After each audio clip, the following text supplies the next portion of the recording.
अहमदाबाद से वित्तीय विशेषज्ञ कुलदीप संघवी ने आज प्रेस वार्ता में देश भर के युवाओं और मध्यम वर्ग को एक गंभीर आर्थिक खतरे के प्रति आगाह किया है। संघवी ने इंस्टेंट लोन एप्स और अनियंत्रित क्रेडिट कार्ड उपयोग को तेजी से बढ़ते डेब्ट ट्रैप का कारण बताया।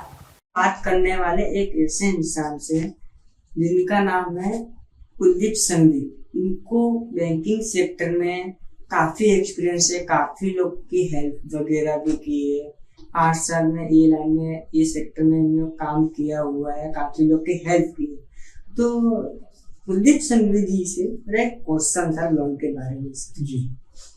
जी बताइए सर, मेरा ये क्वेश्चन है, जैसे मान लो कि कोई गरीब इंसान लोन लेता है, जैसे मान लो कोई गरीब इंसान को बिजनेस चालू करना है, जैसे मान लो किराने की दुकान चालू करना है, अगर वो पर्सनल लोन लेता है तो उस पर सर इंटरेस्ट कितना लगता है सर, वो मुझे पब्लिक को बताइए। वंदे भारत न्यूज में पब्लिक आपको लाइव देख रही है, वो जानना चाहती है, क्योंकि काफी इंसान ऐसे भी होते हैं कि जिनको नॉलेज नहीं है लोन के बारे में। जी जी तो इसके बारे में मुझे थोड़ा इन्फॉर्मेशन बताइए सर, पर्सनल लोन के बारे में। जी एक्चुअली लोन, पर्सनल लोन कोई स्टार्टअप कर रहा है उसको सबसे पहले मुद्रा लोन के लिए जाना चाहिए।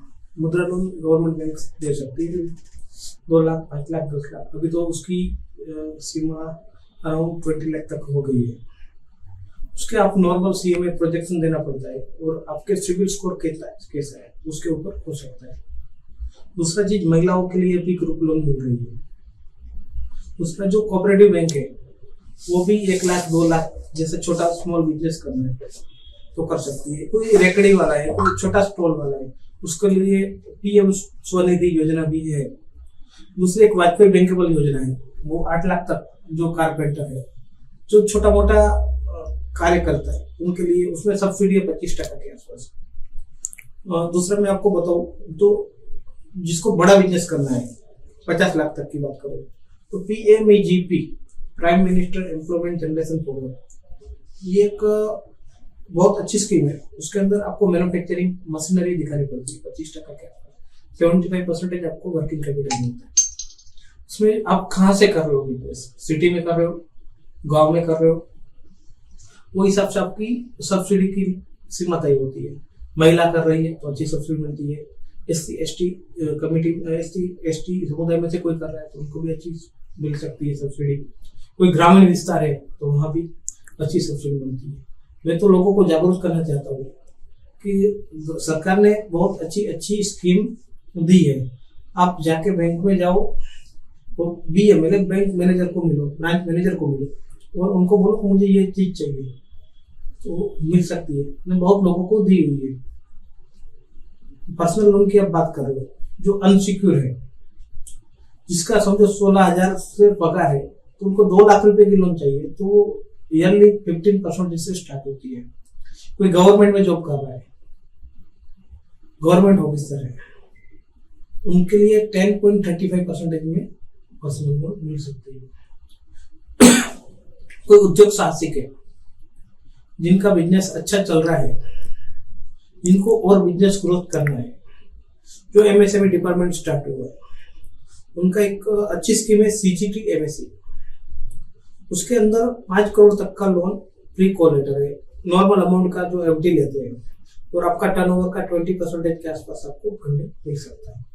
तो मैं तो ऐसा ही बहुत मानता हूँ और सबको रिक्वेस्ट करता हूँ कि हो सके तो सबसे पहले आप गवर्नमेंट बैंक्स में जाए। गवर्नमेंट बैंक्स आपको इनकार कर रही है तो आप फाइनेंशियल एडवाइजर के साथ आप गवर्नमेंट बैंक में जाओ, क्योंकि वो प्रोजेक्ट प्रेजेंटेशन पेपर वर्क के साथ कंप्लीट करें। बहुत लोगों को ऐसा नहीं रहता है गवर्नमेंट बैंक लोन नहीं देती है, लेकिन प्रोजेक्शन अच्छा नहीं होता है, सिविल अच्छा नहीं होता है, उनका प्रोडक्ट रहता है, वो प्रोडक्ट में कुछ पोटेंशियल नहीं रहता है तो बैंक इग्नोर करती है। बाकी ऐसा नहीं है, बहुत लोगों को आज भी बैंक, गवर्नमेंट बैंक दे रही है। पीएम स्वनिधि योजना तो बहुत लोगों को मिली हुई है, मुद्रा लोन भी बहुत लोगों को मिली हुई है। वाजपेयी बैंकेबल योजना के बारे में बहुत लोगों को नहीं मालूम है, लेकिन बहुत अच्छी स्कीम है। PM विश्वकर्मा योजना, वो भी बहुत अच्छी योजना है। आजकल पॉलिटिकल पार्टी प्रमोट कर रही है कि योजनाओं का लाभ लो। जी ओके सर, ये सर पर्सनल लोन के बारे में आपने इन्फॉर्मेशन दी। जी। और सर एक क्वेश्चन मेरा एक और है कि जैसे मान लो जैसे होम लोन के बारे में, अभी मान लो कि अगर हम होम लोन लेते हैं, जी जैसे काफी सारी बैंक है, एक्सिस बैंक है, बैंक ऑफ बड़ौदा है, जी जी प्राइवेट बैंक भी है, गवर्नमेंट बैंक NBFC भी है, ठीक है। तो है ना, जो गवर्नमेंट का जो इंटरेस्ट है वो कितना लगता है और एक्सिस बैंक का जो प्राइवेट बैंक है जी। वो कितना लगता है, जी इसके बारे में मुझे इन्फॉर्मेशन। जी जी होम लोन में दो प्रकार के होते हैं। होम लोन के अंदर एग्जांपल के आप 30 लाख का मकान ले रहे हो और आपको रिक्वायरमेंट 25 लाख की है, आप रजिस्ट्री जंत्री के हिसाब से 20 लाख की करेंगे तो गवर्नमेंट बैंक आपको 30 लाख के नीचे की लोन में 90% लोन देगी, तो 20 लाख का 90% 18 लाख हो गए। वही चीज वो गवर्नमेंट बैंक का हम लोग अभी बैलेंस ट्रांसफर भी करा रहे हैं 77.15 में, सबसे लोएस्ट इंटरेस्ट है 7.15, 60 पैसे के आसपास मंथली हुआ, ओनली 60 पैसा मंथली इंटरेस्ट भी आ गया, उसमें प्रिंसिपल भी आ गया।